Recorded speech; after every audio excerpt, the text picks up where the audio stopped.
Видео хичээл ба сурилтын асуултууд бэлдэх техникийн аргачлал сэдвт сонголт хичээлийн 3 дугаар хичээлийн таймыг үзүүлж байна. За бид эхлээд Captivate програм руу видео болон анимац хэрхэн оруулах тухай сэдвийг үзсэн. Энд Captivate програмд Speech Management гэсэн функц байдаг. Англи дээр текстийг бичээд түүнийг дараа нь Speech Agent буюу англи хэлээр тэр текстийг уншуулах функцийг бид нар үзэж судалсан. За дараагийн үзсэн сэдэв нь болохоор Captivate програм руу видео хэрхэн оруулах тухай үзсэн. Хоёр аргаар оруулна. Event video байдлаар эсвэл multi slide synchronized гэсэн байдлаар оруулдаг.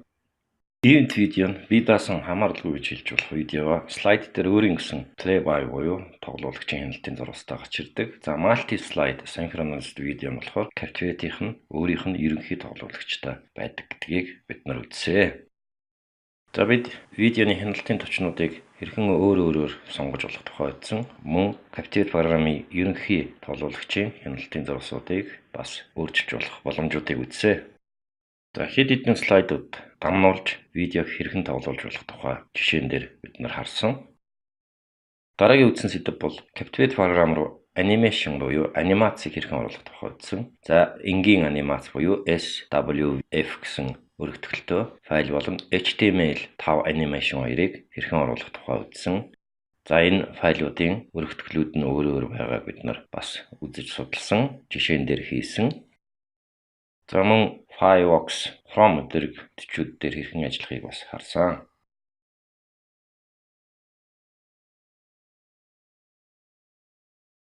Дараагийн хичээлүүд дээр тимийн тухай дэлгэрэнгүй үзэх болно. За харилцаа ажиллагааг үүсгэх өөр нэгэн элемент бол Learning Interactions гэсэн функцийг бид нар үзсэн. За цаанаас асуурдагдсан бэлэн widget гэж нэрлэгдэх харилцаа ажиллагааг үүсгэж болох элемент объектуудыг бид нар жишээн дээр үзэж судалсан.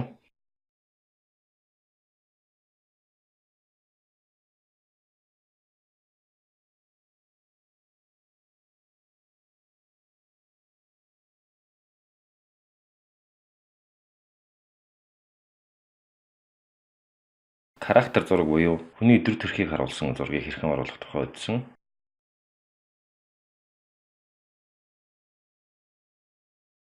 За энд Adobe интернет сайт дээр байдаг цахим сургалтын туслах элементүүд буюу Learning Assets-ийг хэрхэн даунлоод хийж авах тухай аргачлалыг үзсэн.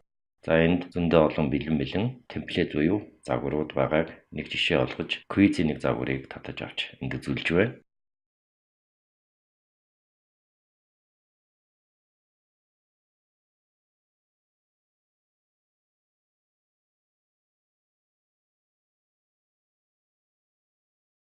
Интерактив ажиллагааны нэг чухал объект болох button буюу товчийг хэрхэн үүсгэх тухай бид нар үзсэн.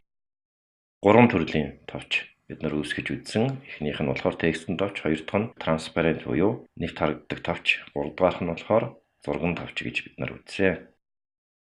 За энэ товчонд монгол текстийг бичиж болох боломжийн тухай бид нар бас үзсэн. За товчнууд үүсгээд түнд зориулсан action буюу үйлдэлийг хэрхэн хийж өгөх тухай бид нар үзсэн. Ямар үйлдэлүүд буюу actionгууд байдгийг бид нар нэг нэгээр нь үзсэн.